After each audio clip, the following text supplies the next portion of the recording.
Boa noite, irmãos. Tudo bem com todos? É um privilégio poder estar aqui novamente, né, compartilhando a palavra do nosso Deus. E nas últimas semanas a gente tem orado pela família da Viviane, né, e também da família dela. Então hoje a minha sogra está aqui com a gente, a dona Marina. Né, então a gente queria louvar a Deus, porque semana passada ela estava internada, não sei quantos lembram, né? E ela está passando uns dias conosco lá em casa e graças a Deus já está melhorando, está bem melhor. Nosso Deus é sempre muito bom, não é verdade, irmãos? Hoje de manhã eu tive o privilégio de estar lá na igreja, lá em Itapecerica. E antes do culto eles têm um café da manhã lá para as crianças, né? E adivinha o que tinha lá? Hã? Não, melhor que pão de queijo. É bolo de cenoura com cobertura de chocolate, né? Aqueles que fazem parte da minha classe aqui, da classe que eu dou aula de manhã, sabe por que eu estou falando isso, né? Toda semana eu peço. Então lá não precisei nem pedir para você ver como Deus realmente é muito bom, né? E por que eu estou trazendo esse exemplo, né, do bolo de cenoura, né? Eu não sei quantos aqui já tiveram o privilégio de visitar a igreja lá. Né? Eu acho que vale a pena a visita, né? Num lugar um pouco mais afastado. Né, foi uma manhã bem gostosa, de sol, com bastante verde em volta.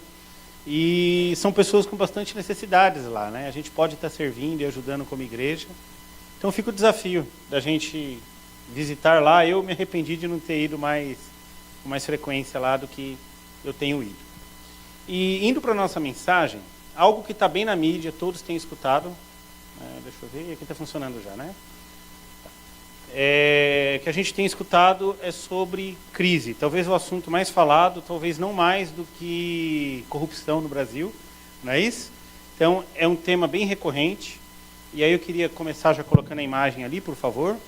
Né? E é interessante como a gente vê a evolução das coisas, porque em 2009, teve a capa de uma revista não sei se vocês conhecem, The Economist. E é uma revista internacional muito famosa. E ela tem uma imagem que o pessoal vai estar colocando aí, do Cristo Redentor decolando.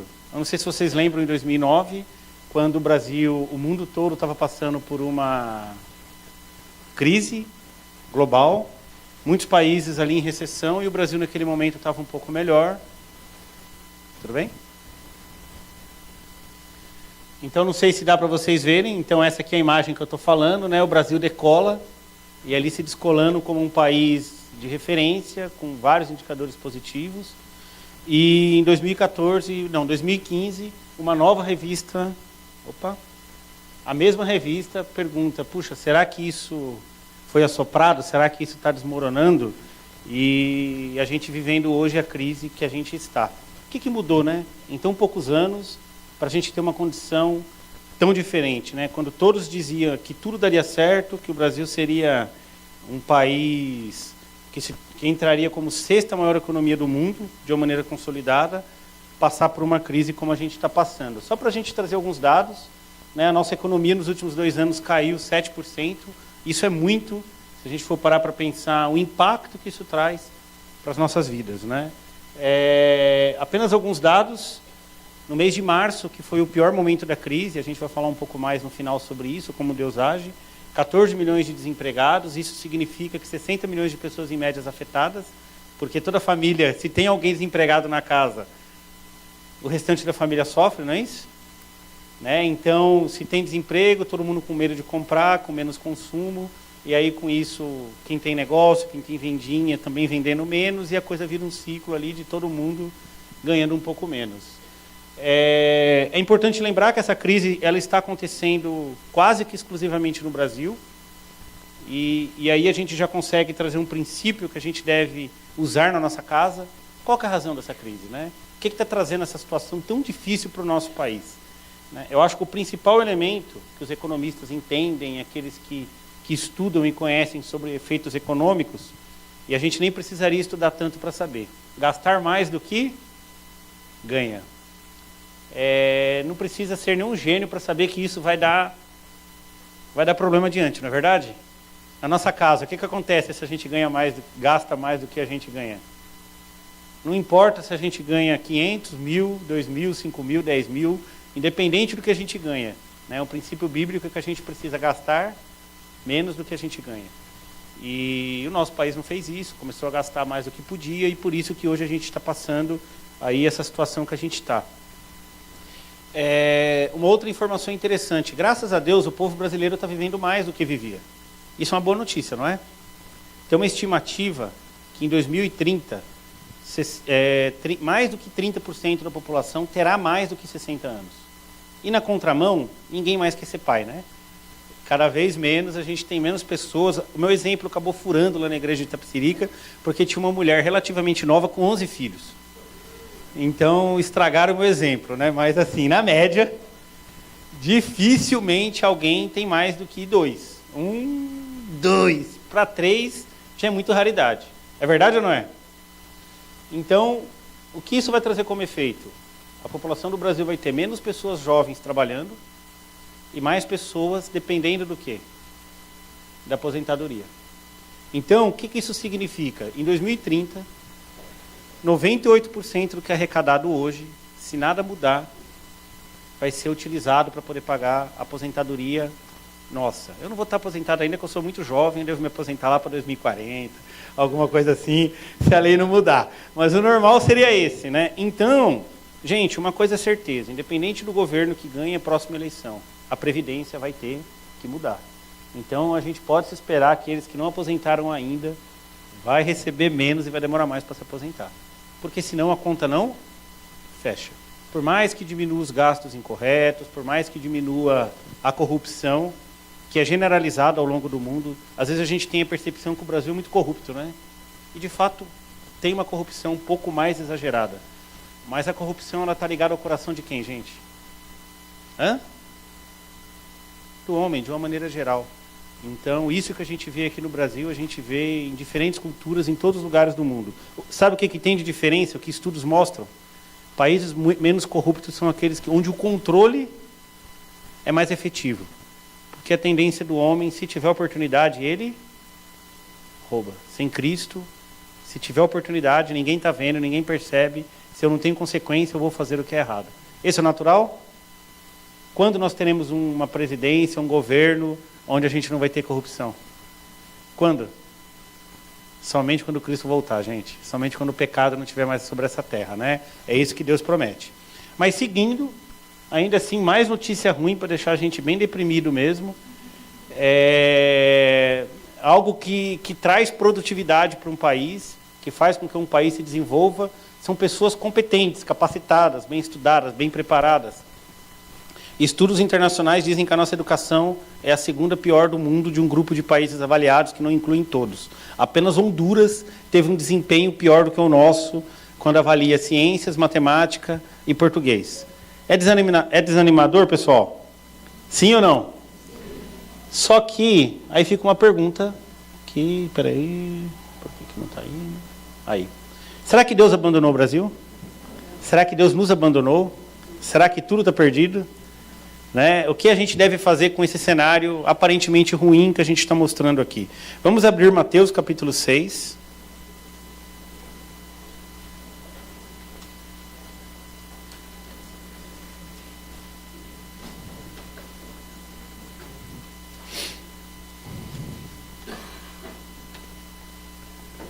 A partir do versículo 19 diz o seguinte, Mateus 6, a partir do versículo 19.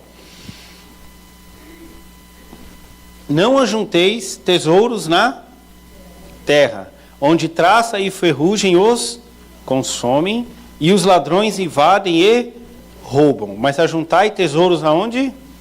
Onde nem traça nem ferrugem os consomem, e os ladrões não invadem nem roubam. Porque onde estiver o teu tesouro, aí também estará o teu coração. A candeia do corpo são os olhos, de modo que os teus olhos forem bons, todo o teu corpo terá luz.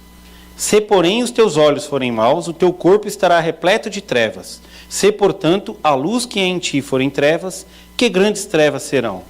Ninguém pode servir a dois senhores, porque ou odiará um e amará o outro, ou se dedicará a um e desprezará o outro. Não podeis servir a Deus e às riquezas. Por isso vos digo, não fiqueis ansiosos quanto à vida, com o que comereis, ou com o que bebereis, nem quanto ao vosso corpo, com o que vestireis. Não é a vida mais do que o alimento, e o corpo mais do que o vestuário? Olhai para as aves do céu, que não semeiam nem colhem, nem ajuntam em celeiros, mas vosso Pai Celestial as alimenta. Acaso não tendes muito mais valor do que elas? Versículo 27. Qual de vós, por mais ansioso que esteja, pode acrescentar sequer 1 hora à duração da sua vida? E por que andais ansiosos quanto ao que vestir? Olhai como os lírios do campo crescem. Eles não trabalham, nem tecem. Mas eu vos digo que nem Salomão, em toda a sua glória, se vestiu como um deles.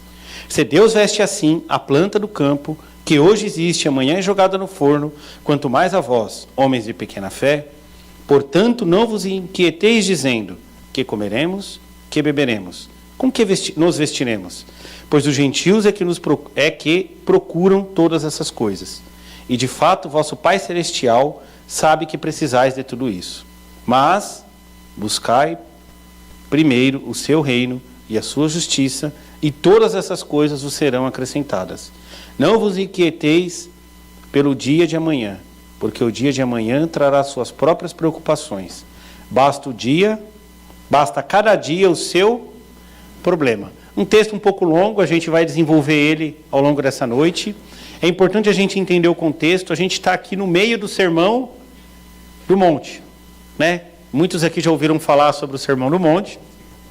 Jesus estava ali reunido com uma grande multidão e ele estava trazendo questões relevantes, requisitos para fazer parte do reino de Deus, para ser um seguidor de Jesus Cristo. E ele tinha acabado de falar sobre jejum, oração e um pouco sobre a palavra, né? Que a gente classifica aí nos estudos teológicos como disciplina espiritual. Então, é importante a gente orar? É importante a gente ler a Bíblia? Jejuar é importante? Né? São ensinamentos e práticas que Deus ensina como elementos que nos fortalecem para quê? Para viver uma vida cristã prática. Então, Cristo ele dá uma pausa, fala, olha, isso aqui faz parte do treinamento, faz parte do preparo, faz parte do fundamento para que a gente tenha uma vida cristã, mas a gente vai saber se quem está aqui ouvindo essa mensagem, né, Cristo falando lá, realmente quer me servir, se estiver disposto a abrir mão de coisas e levar uma vida cristã de uma forma prática. Viver a vida cristã no seu dia a dia. E aí, né, existe uma piada antiga já que diz, a gente já ouviu aqui várias vezes, quem sabe qual que é a parte mais sensível do corpo humano? Ou do corpo de uma pessoa? Seria as axilas? Seria os olhos? O que é? Dizem que é o bolso, né? É claro que a gente não pode generalizar, mas, né, é muito comum as pessoas estarem bem dispostas. Não, conta comigo, estou aqui para o que deve é. Jesus entrega a minha vida a ti, levanta a mão, é aquela coisa. Na hora que fala, olha, a gente precisa ir, tudo, vamos se reunir para ajudar numa situação. O que a pessoa faz? Opa, peraí, mas eu tenho meus carneios, eu tenho minhas contas, eu tenho minha vida, eu tenho minhas coisas para fazer, e não dá não. Então foi o que Jesus fez. Jesus pegou pesado logo de cara, dizendo o quê? Vocês querem me servir? Porque os fariseus, eles oravam com muita facilidade, eles jejuavam com muita facilidade, eles conheciam a Bíblia muito bem. Então tinha uma cultura muito bem estabelecida naquela época, que todo mundo aceitava, que para ser crente, vamos orar. Para agradar a Deus, vamos jejuar, vamos conhecer a Bíblia. E aí Jesus ele vai além. Ele diz o seguinte, você quer me seguir? Então não ajunteis tesouro na terra, onde a traça e a ferrugem os consomem, e os ladrões invadem e roubam. Vocês entendem como isso foi assim, meio que um tapa na cara de quem estava ouvindo? Todo mundo, não, eu quero ser crente, quero ser cristão, quero servir a Deus. Então veio ali uma mensagem um pouco mais dura, e ele continua. Mas ajuntais tesouros aonde? No céu, onde nem a traça nem ferrugem os consomem, e os ladrões não invadem nem roubam. Então, ele já traz ali, né, uma escolha de que para servir a Deus não é aquilo que a gente fala, não é aquilo que a gente vive, mas é como a gente vive na prática aquilo que Deus nos ensina, né? E aí o desafio é, né, a gente vê ali uma lâmpada brilhando no meio de outras. Deus tem nos chamado para sermos diferentes. E esse texto ele vai detalhar isso, dizendo que a gente não pode ser como os ímpios, como aqueles que não conhecem a Deus, mas de fato a gente precisa ser diferentes. E o primeiro elemento que ele traz para que a gente seja diferente é, ao invés de termos perspectiva de vivermos para juntar tesouro na terra, é a gente ajuntar tesouros nos céus. E qual que é a diferença de um para o outro, gente? Como é que a gente identifica o que é ajuntar tesouro na terra e ajuntar no céu? A gente tem que tomar um cuidado aqui, porque eu já vi muitas vezes nas empresas por aí, algumas pessoas dizendo o seguinte, às vezes o chefe passa um trabalho, ou aperta, ou põe alguma coisa para fazer, e eu vejo algumas pessoas que são cristãos reagindo da seguinte maneira, Deus me sustenta, Deus cuida de mim, e por conta disso eu não preciso ficar me matando e trabalhando que nem um louco, e também não preciso ficar obedecendo aquilo que mandam eu fazer. E aí acabam fazendo um trabalho mal feito. Alguém aqui já viu isso? Infelizmente eu já vi. E aí tem uma outra palavra que diz, não é porque Deus nos sustenta e cuida de nós, Deus cuida do crente de fato, Ele sustenta o crente de fato, mas Paulo também diz em 2 Tessalonicenses, a gente viu em algumas aulas aqui de manhã atrás, o quê? Quem não quiser trabalhar, não coma. Né?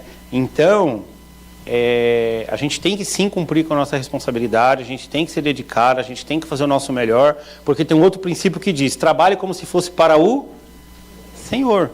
Né? Não é fazer algo meia boca porque, não, Deus cuida, eu vou dormir até as 10 da manhã porque Deus cuida. Eu não vou estudar para a prova porque Deus cuida. Eu não vou lavar a louça porque Deus lava. É assim que acontece? Não lava não para ver, né? E quem vê eu falando pensa que eu lavo a louça todo dia, gente, né? Coitada Viviana, mas de vez em quando eu lavo. E então é um princípio de que a nossa prioridade não deve ser o trabalho. E o que isso significa? Quando a gente acorda de manhã, sei lá, alguns acordam 5, 6, 7, sei lá que horas que cada um de nós, aqueles que trabalham, acorda para trabalhar. Né? A gente pode ter diferentes comportamentos, né? Tipo, que droga que eu tenho que acordar, tá tão frio, tá tão gostoso, que raiva. Isso acontece? E a gente entra às vezes no murmúrio de, puxa, eu tenho que trabalhar. Ou às vezes, não, eu vou lá, eu vou resolver, eu vou fazer acontecer, eu vou dar um jeito, eu vou bater as metas e no final do dia vai dar tudo certo. Ou eu vou terminar aquele serviço que eu me propus a fazer e vai dar tudo certo. Tem alguma coisa errada nisso? Sim ou não? Depende, né? Depende, porque a nossa perspectiva qual que tem que ser? Eu vou trabalhar, eu vou estudar, seja lá o que eu vou fazer, qual que tem que ser o principal para isso? Qual que tem que ser o principal propósito nisso? Acumular tesouros no céu. E o que isso significa? Como é que a gente está impactando vidas? Como é que a gente está dando testemunho? Como é que a gente está sensível à necessidade do outro? Como é que a gente está testemunhando que Jesus Cristo mudou o nosso viver e por essa razão a gente trabalha, vive e se porta de uma maneira diferente dos demais? É isso que Jesus Cristo está colocando aqui. Ajunteis tesouros no céu. Façam como que para o Senhor.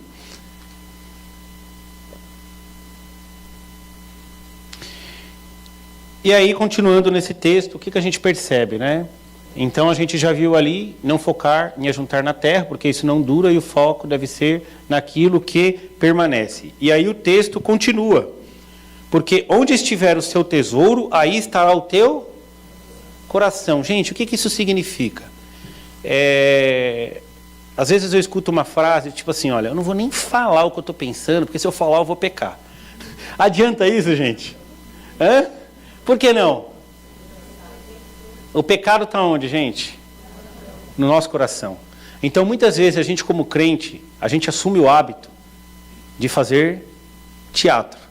A gente morde a língua, a gente reprime aquilo que está dentro de nós e não deixa com que as pessoas percebem. É verdade ou não? É um bom começo? Melhor do que sair dando tapa nos outros por aí quando está dirigindo, não é verdade? Já é uma tentativa. Mas é isso que Deus quer de nós? O que Deus quer de nós? O nosso coração. O que significa o nosso coração? O nosso coração influencia o que a gente pensa. Então a gente precisa mudar o nosso coração para que os nossos pensamentos mudem Que eles possam ser diferentes e a gente não precisa morder a língua para não falar e não dizer e não fazer aquilo que a gente tem vontade. O que Cristo está dizendo aqui é o seguinte: não vivam como fazendo de conta que a prioridade é o tesouro nos céus. Mas isso precisa vir do coração de vocês. E aí ele traz um exemplo prático disso, né? Que é: a candeia do corpo são os olhos, de modo que os teus olhos forem bons, todo o seu corpo terá luz. Se, porém, os seus olhos forem maus, o seu corpo estará repleto de trevas. Se, portanto, a luz que é em ti forem trevas, que grandes trevas serão? Então, aqui está dizendo sobre os olhos, o coração ele vai influenciar nossa mente. E aquilo que a gente vê, algumas coisas irão nos agradar. Eu não sei se vocês entendem o que isso significa. Se o meu coração está condicionado a agradar a Deus, eu não vou ficar com inveja porque o irmão tem, sei lá, uma roupa melhor, um carro melhor, ou seja lá o que for que nos faça sentir inveja. Porque a nossa perspectiva está onde? No Senhor, em ajuntar tesouro nos céus e se preocupar com aquilo que realmente importa, né? Então, um ponto importante aqui: aonde está o nosso coração? E aí uma pergunta para fazermos para nós nesse momento. Será que a gente está mais preocupado com aquilo que a gente tem, com aquilo que a gente adquire, com aquilo que as pessoas pensam ao nosso respeito, ou a gente realmente está preocupado em agradar a Deus? Se a gente realmente está preocupado em agradar a Deus, as nossas decisões, a nossa disposição em relação ao necessitado, ela tem que ser diferente. Vocês concordam comigo ou não? Né? Então, assim, um exemplo muito curto, muito rápido, né? É uma região muito simples lá em Itapecerica. E hoje de manhã a gente foi lá e o pessoal está sem projetor. O projetor deles já queimou a segunda vez, já gastou, não está funcionando. Até conversei com alguns irmãos hoje sobre isso. Quantos projetores a gente tem aqui na nossa igreja, pessoal? A gente deve ter uns 6, 7, porque a gente dá aula, né, tem 2 aqui. É algo para nos sensibilizarmos?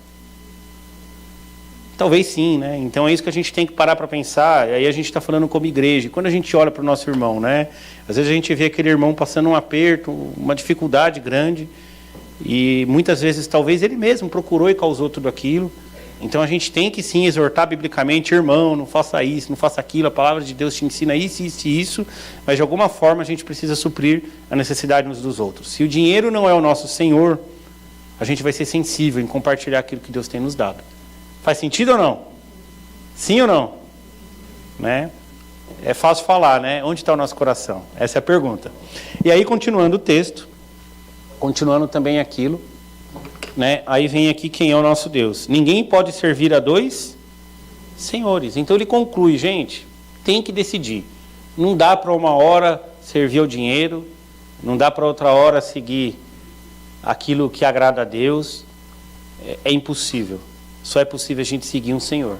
E aí fica a pergunta, né? Quem é o nosso Senhor? Né? Qual que é a nossa disposição? O quanto que a gente está disposto a fazer para agradar a Deus? E a gente tem que tomar um cuidado, né? Hoje eu recebi um vídeo por esses grupos de WhatsApp de um homem indignado porque a esposa pegou um dinheiro que ele tinha e deu numa igreja, uma igreja que nós temos aí, e a pessoa está indignada porque a igreja não quis devolver o dinheiro ali para aquele irmão. E a gente tem que pensar: por que muitas vezes muitos vão às igrejas e doam tudo aquilo que tem? Porque amam a Deus? Qual que é o apelo? Se eu tiver fé, Deus vai multiplicar. As janelas dos céus vão se abrir. E muitas coisas vão acontecer, e eu vou ganhar dinheiro, eu vou ser poderoso, e eu não vou ser cauda, eu vou ser cabeça. É isso que Deus ensina? Se a gente está fazendo isso, quem que é o Deus? O próprio dinheiro. Então, gente, propósito errado. Se a gente contribui para a obra de Deus, se a gente doa para a obra de Deus, por que que é? Porque a gente entende que a obra de Deus precisa de recursos para que vidas sejam impactadas, para que pessoas sejam alcançadas. Vocês percebem a diferença? Isso significa que os meus bens vão se multiplicar? A palavra de Deus usa uma outra palavra, diz que nós seremos abençoados. Isso significa rico? Precisa ser rico para ser abençoado, irmãos? Biblicamente, a gente entende que as nossas necessidades, elas são muito menores do que aquilo que a gente realmente, muitas vezes, enxerga como necessidade. E mais para frente eu vou trazer um exemplo que vai deixar isso um pouco mais claro. Tudo bem até aqui? Então vamos lá. Quem é o nosso Deus? Precisamos escolher Deus ou riquezas. Como é que a gente pode saber quem de fato é o nosso Deus, né? E ali tem uma fotinha ilustrando que muitas vezes o peso o desprendimento daquilo que tem valor para nós, e nem sempre é apenas dinheiro, pode ser alguma coisa que a gente ama muito, alguma coisa que a gente gosta demais, pode nos impedir de viver a plenitude da obra de Deus, da vida cristã, daquilo que Deus tem para nós. Então, como é que a gente sabe, na prática, quem que é o nosso Deus? Como é que a gente consegue medir se o nosso Deus tem sido dinheiro ou tem sido Deus propriamente dito? Através das nossas atitudes. É aquilo que a gente fala? É aquilo que, eventualmente, a gente demonstra? Não. É aquilo que a gente vive na prática todos os dias da nossa vida. E aí o texto continua. Por isso vos digo, né? Isso é um fardo, gente. Servir ao Deus riqueza é um fardo. E é isso que Jesus aqui esclarece. Não fiqueis ansiosos quanto à vossa vida, com o que comereis ou com o que bebereis, nem quanto ao vosso corpo, com o que vestireis. Não é a vida mais do que o alimento e o corpo mais do que o vestuário? E aí ele vai trazer um exemplo prático aqui, né? Mas ele já começa dizendo que a gente não deve ficar ansioso quanto à nossa vida. Por que a gente não deve ficar ansioso quanto à nossa vida? É um fardo ficar preocupado, gente? Acho que algo que consome muito da nossa energia, da nossa vida, é ficar preocupado com essas coisas que Jesus Cristo está dizendo aqui que a gente não deveria esquentar a nossa cabeça. Não se preocupe quanto à vossa vida. Muitas vezes a gente está preocupado, né? Puxa vida, será que eu vou viver mais 15 anos, mais 10, mais 5, mais 30? Como é que vai ser a minha vida? Tem um amigo meu que ele é quase que neurótico para economizar dinheiro no presente, porque com todas essas informações de que a aposentadoria vai ser muito difícil no futuro, ele precisa ter o famoso pé de meia para poder se aposentar, para poder ficar tranquilo quando ele estiver mais velho. É sábio a gente não gastar tudo que a gente ganha na juventude e guardar para a velhice? Isso é sábio? É um princípio de administração? Né? Realmente tem gente que sai gastando tudo que ganha, até o que não tem, né? Comprando o que não precisa, para viver um estilo de vida que não é o que Deus quer, e realmente lá na frente vai passar aperto. É verdade ou não é? Então o equilíbrio ele é importante, né? Hoje, eu estava brincando, até dei o exemplo de manhã, ontem eu estava dando uma volta no shopping, gente, tem celular de quase R$4.000, né? É muito dinheiro, assim, no meu ponto, assim, na minha percepção, né? E óbvio que eu não vou pregar aqui, puxa, celular é coisa do capeta, né? Não é isso. Que eu acho que ajuda pra caramba. Hoje em dia os smartphones fazem muitas coisas, né? Mas eu falei que por R$500 a gente consegue um smartphone. Teve um adolescente lá que ficou brava comigo, falou que não consegue não. Mas acho que por uns 800 a gente consegue um bom smartphone que faz todo, paga a conta, não? Consegue GPS, aquela coisa toda. Mas o exemplo que eu estou querendo, o princípio ele é positivo, da gente ter o cuidado. Mas a gente tem que viver de tal forma que a gente não viva o presente se preocupando com o futuro. Não andeis ansiosos de coisa alguma. É isso que o texto está dizendo aqui. Nem quanto o que você vai comer, nem o que você vai beber, nem quanto o vosso corpo, nem o que você vai vestir. A vida não é mais do que o alimento, o corpo mais do que o vestuário. Aí ele traz os exemplos das aves. As aves são frágeis, elas não trabalham, elas não plantam, e mesmo assim o Senhor todos os dias sustenta as aves. O Senhor tem nos sustentado? Por mais pecador que a gente seja, cabeça dura, picaretas muitas vezes, não é isso que a gente é muitas vezes? Se a gente for olhar aquilo que a gente merece, a gente não merece nada, merecia sentada, né, Mateus? Chinelo.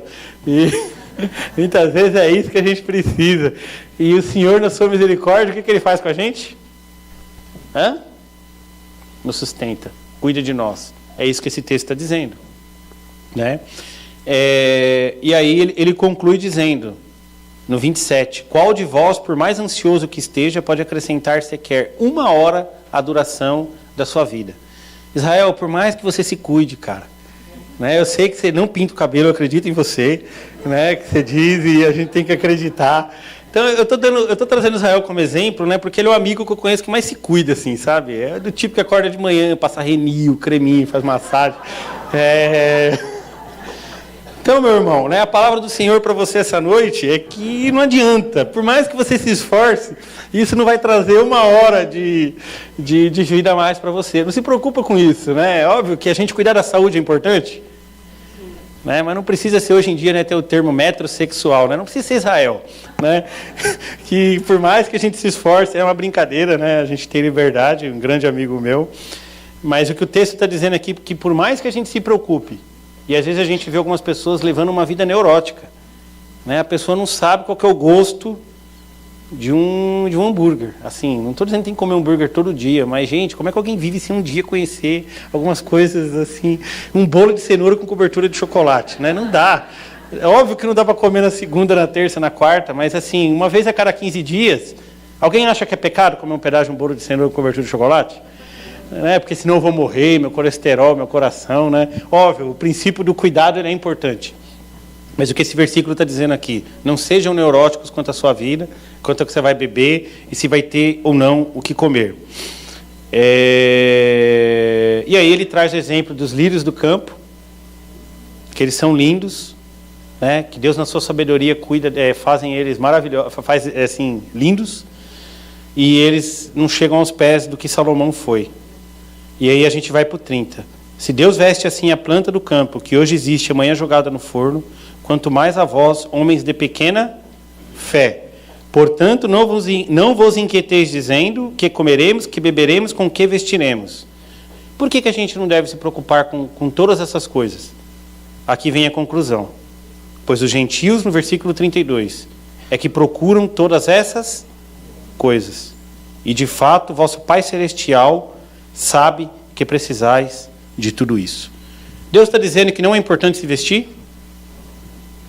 Que a gente vai criar aqui a religião dos pelados do Campo Limpo?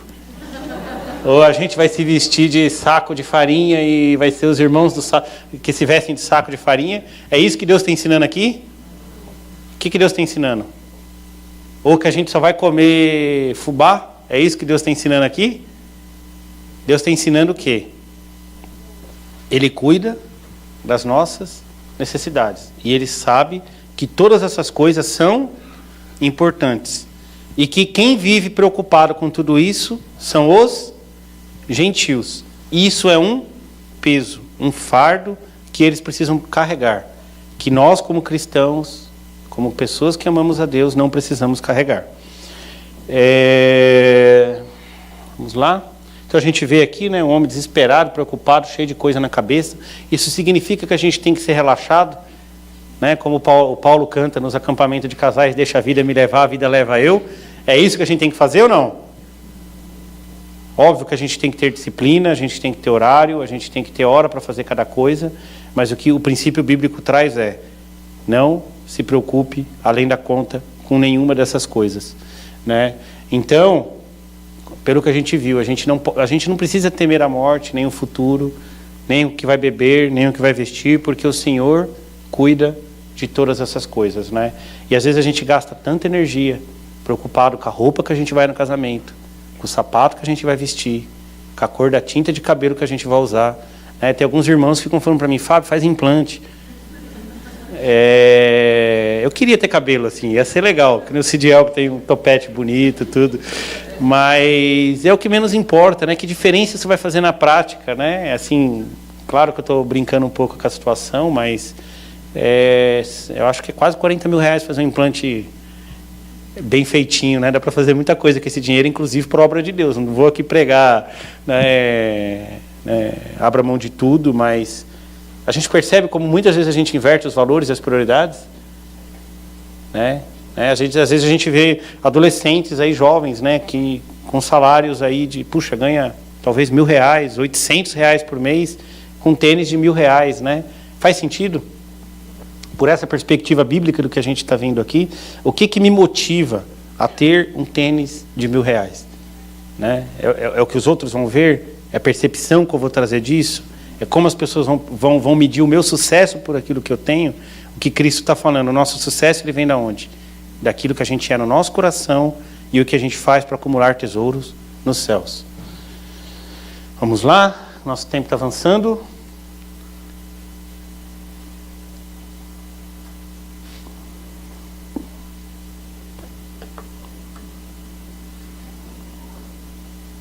Voltando para o versículo 32, pois os gentios é que procuram todas essas coisas, e de fato vosso Pai Celestial sabe que precisais de tudo isso. E ele conclui, como a gente já leu, mas buscai primeiro o seu reino e a sua justiça, e todas essas coisas serão acrescentadas. Então, como a gente está dizendo, Deus não vai deixar com que falte aquilo que a gente de fato precisa e aquilo que a gente necessita. Isso me traz um exemplo, né? Talvez eu já tenha contado isso aqui, mas rapidamente. Quando eu era adolescente, eu tinha uns 14 anos, naquela época eu fazia Senai durante o dia e à noite eu fazia a 8ª série. E na época a gente também vivia uma crise no Brasil ali em 94. Meu pai estava desempregado já fazia mais ou menos um ano e a coisa estava apertada. E eu lembro que era muito comum, quem fazia Senai, você tinha empresas que te adotavam e você recebia uma bolsa para fazer o Senai. E por alguma razão, nenhuma empresa me adotava. Eu não sei se eu era muito feio, se eu era chato. Eu não sei qual era o meu problema, né? Eu tinha boas notas, eu me esforçava, eu me dedicava, mas eu não tinha uma empresa para me sustentar. Depois eu acho que eu entendi por que Deus fez dessa forma. E aí eu lembro, assim, gente, é impressionante como um adolescente de 14 anos sente fome, né? Um negócio assim, fora do normal, né? Se hoje eu gosto de comer, imagina naquela época. E o que acontecia? Como eu não tinha, nos intervalos, os meus colegas iam lá na cantina lá do Senai e comiam coxinha, esfirra, aquela coisa, eu ficava com os olhão assim, olhando para eles, e aí eu até sofria bullying na época, porque a gente não chamava de bullying naquela época, na verdade nem ligava, né? A gente dava risada, hoje em dia que virou bullying, mas os caras falavam, meu, você é um desgraçado, se mata, porque você não tem dinheiro para comprar uma coxinha, uma esfirra, você é um coitado, e eu ficava com aquela cara de pidão, ainda tipo assim, me dá um pedaço, né? E aí eu lembro um dia que eu realmente estava muito chateado com essa história de não poder comer uma esfirra, uma coxinha. E para complicar a minha vida, eu tinha um sapato, a gente era obrigado a ir de sapato, porque entrava como se fosse numa fábrica, tinha lá as máquinas, tudo, e o sapato abriu o bico. O Emilson lembra dessa história, ele era meu amigo nessa época. E meu sapato abriu o bico, e aí começaram a me chamar de Fábio Jacaré. Porque quando eu andava, o sapato fazia assim. Então, além de morto de fome, eu era também o Fábio Jacaré, né? E aí aquilo começou a mexer comigo, e eu comecei a orar, né? Aí eu até saí da oficina um pouco, sentei no refeitório, não tinha ninguém no refeitório assim. Eu comecei a orar e chorar, né? Falei, Senhor, puxa vida, né? O que o Senhor quer de mim? Por que tudo isso comigo? E na hora que eu levantei o rosto assim, eu não sei o que aconteceu, eu tinha um dinheiro em cima da mesa, assim, na mesa do lado. Olhei para um lado, olhei para o outro, ninguém no refeitório. Aí eu fui andando assim, sabe quando você vai andando assim, coloquei no bolso, e aí fiquei mais uns 5 minutos lá, falei, não senhor, isso eu preciso esperar mais um pouco, porque pode ser que eu esteja roubando o dinheiro de alguém. Passou 5, 10 minutos, não apareceu ninguém, e falei, é meu, né, Deus me deu. E naquela época tinha acabado de nascer o real, o real era novinho. E tinha ali, sei lá, para comprar um sapato bom, que aguentasse legal, era na época R$35, eu comprava um bom sapato. E eu lembro que eram uns R$5 que estava no refeitório. Não dava para comprar o sapato, mas dava para comer coxinha uns 15 dias, eu acho. E aí eu falei, beleza, senhor, muito obrigado. Não comprei a coxinha, voltei lá e fiquei feliz. Aí à noite eu saí, fui para a escola, estudava à noite. Quando eu estava indo embora, aquela chuva de verão arrebentando, e eu... Não sei quem sabe onde eu morava, no Taboão da Serra, eu estava no Campo Limpo, ali onde era o Leonardo Vilas Boas, e ia a pé até lá em cima, perto de onde é a Igreja do Monte. Meus pais moram na rua onde é a Igreja do Monte. Era uma caminhada de 1 quilômetro, mais ou menos. E eu não pegava ônibus, lógico, né? Ia andando, porque era um desgraçado que não podia comprar nada. Se não podia comprar coxinha, eu ia pagar ônibus para poder ir para casa. E aí eu ia a pé. E aí eu fui andando, e aí começou a dar aquela chuva, aquele temporal, veio aquele vento forte, arrebentou meu guarda-chuva. E aí joguei o guarda-chuva fora, fui andando, e era a estrada de terra, eu pisando no barro. E aí você imagina um jacaré no meio daquela enxurrada, daquela chuva, entrando barro dentro do sapato. Aí de novo o resmunguento começou a chorar. E falei, Senhor, por que isso acontece comigo? Aquela coisa toda de novo, né? Porque o Senhor não... Aquela resmungueira. O que o Senhor quer que eu aprenda? Não sei o que lá. E não que eu merecesse algo, tá, gente? Mas na hora que eu estou andando, que eu olho para enxurrado, no meio das pedras, no meio da lama, no escuro, um montinho de dinheiro, gente. No mesmo dia. Peguei o dinheiro, rapidinho, olhei para um lado, olhei para o outro, não tinha ninguém. É meu, Senhor, muito obrigado. Nem contei, porque eu fiquei com medo de alguém ver eu contando e falei, é meu, né? E aí quando eu cheguei em casa, contei todo o dinheiro, R$35, gente. Né? Ajuntei, deu para comprar o sapato. E aí qual que é a conclusão de tudo isso, gente? No outro dia eu fui e comprei o sapato. Né? E aí continuei sendo o Fábio Jacaré, porque adolescente não esquece. Não esquece. Mas... deu saudade agora da época. Mas... aquele dinheiro, gente, foi suficiente para comprar o sapato que era uma necessidade maior. Eu não comprei coxinha, não deu. Eu continuei sem dinheiro para comprar coxinha. Aquilo me incentivou, eu não ter a bolsa, a estudar mais. E eu entrei no outro Senai, que era muito melhor, que era um Senai de tempo integral, que eu estudava o dia inteiro, que era o Senai suíço, que eu vejo hoje foi importante para a minha carreira. Era bem difícil entrar nessa outra escola e Deus me deu isso como presente na época. E coxinha é necessidade, gente. Eu não falei aqui que eu estava passando fome, que eu não tinha o que comer. Eu falei isso. Minha mãe fazia o pãozinho lá com alguma coisa dentro. Assim, eu não passava fome. Eu tinha maçã, eu tinha alguma coisa para comer. Eu não tinha dinheiro para comprar a coxinha. Vocês percebem que a coxinha era vaidade naquele contexto ou não? Sim ou não? Deus podia ter me dado o deleite de comer a coxinha todos os dias, mas não foi da vontade dele. E por conta disso ele deixou de cuidar de mim? Né? Eu posso dizer, gente, que no meio das lutas que a gente tem passado, Deus tem nos sustentado. Ele me sustentou dessa forma, parece uma conversa meio, Fábio, você está falando que tudo Deus faz no meio de um milagre? Nesse dia eu entendo que Deus ele quis se fazer muito presente e mostrar, talvez de uma forma sobrenatural, o cuidado dele. Como algum irmão poderia simplesmente ter me dado um sapato. Ou como eu poderia simplesmente ter conseguido alguma coisa que suprisse aquela necessidade de qualquer maneira. Deus se revelou daquela forma, daquele momento, daquele jeito. E aí a pergunta é, será que a gente tem dado espaço para Deus se revelar na nossa vida? Será que a gente tem vivido uma vida que a gente possa aproveitar o Deus tremendo, maravilhoso e grande que Ele é sobre nós? Ou a gente está focado nos nossos problemas, nas nossas lutas e nas nossas dificuldades? Né?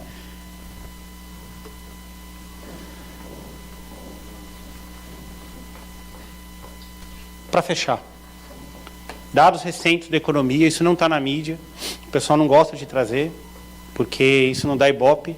Vocês sabiam que desde março para cá o emprego tem crescido fortemente na indústria e no agronegócio, que a renda média tem crescido, que a venda de carros já subiu 30%, que o consumo geral está em recuperação e que a expectativa para o próximo ano é que o nosso país volte a crescer pelo menos 2%? Então, o que a gente pode ver com isso, gente? Tudo isso que a gente está trazendo como informação pode mudar, mas o choro, a palavra de Deus, ele dura quanto tempo? Uma noite. Né? Então a palavra de Deus para nós é que se está ruim, gente, não vai ficar ruim para sempre. Né? O alívio vai vir. Ele pode durar por um tempo. E se aquele problema ele não vai sair da nossa vida, o que a palavra de Deus nos ensina? A minha graça te basta. Né? Então, trazendo uma piada de novo, eu não queria atrapalhar esse clima, muito provavelmente o meu cabelo não vai crescer de novo. Né? Isso é algo pequeno, mas para essas coisas, a minha graça te basta. Talvez alguma coisa vai continuar sendo o problema, e a nossa oração não vai ser ouvida do jeito que a gente quer. E nesses momentos a graça de Deus se basta. E por outro lado a dor, ela vai passar. E aí a gente tem esse versículo, né, para encerrar. As misericórdias de Deus se renovam a cada manhã. Então, o desafio é, vamos viver uma vida cristã que agrade a Deus, sem se preocupar com o futuro, sendo responsáveis, que aquilo que é problema, não é problema nosso, é um problema do Senhor. A gente faz o nosso melhor no presente, sem olhar para o futuro como um peso, com desespero e com uma falta de forças. Amém? Vamos orar? Grandioso Deus, meu Pai amado, queremos te agradecer e te louvar, porque a sua palavra é tão maravilhosa, meu Deus. Muito obrigado, porque muitas vezes a gente insiste em carregar fardos que não precisamos, em carregar um peso que não é nosso. Mas o Senhor, por meio da sua palavra, Pai, nos ajuda a relembrar que podemos descansar no Senhor, entregar no Senhor as nossas lutas, as nossas dificuldades, que o Senhor carrega e suporta elas por nós, ó Pai. O Senhor também nos ensina que nós devemos escolher a quem servimos, ó Pai, que a gente precisa decidir amar o Senhor e não ter os bens, as nossas posses como ponto mais importante, ó Pai, mas com que a gente possa usar todos esses elementos para te adorar, para te glorificar, porque o Senhor é o dono da prata e do ouro. E o Senhor pode fazer qualquer coisa sobre nós, ó Pai. Então, transforma o nosso coração, ó Pai. Mude as nossas atitudes e ajude com que a gente leve uma vida que agrade e glorifique o Teu nome, ó Pai. Por favor, é o que pedimos e suplicamos e agradecemos. No nome santo de Jesus. Amém.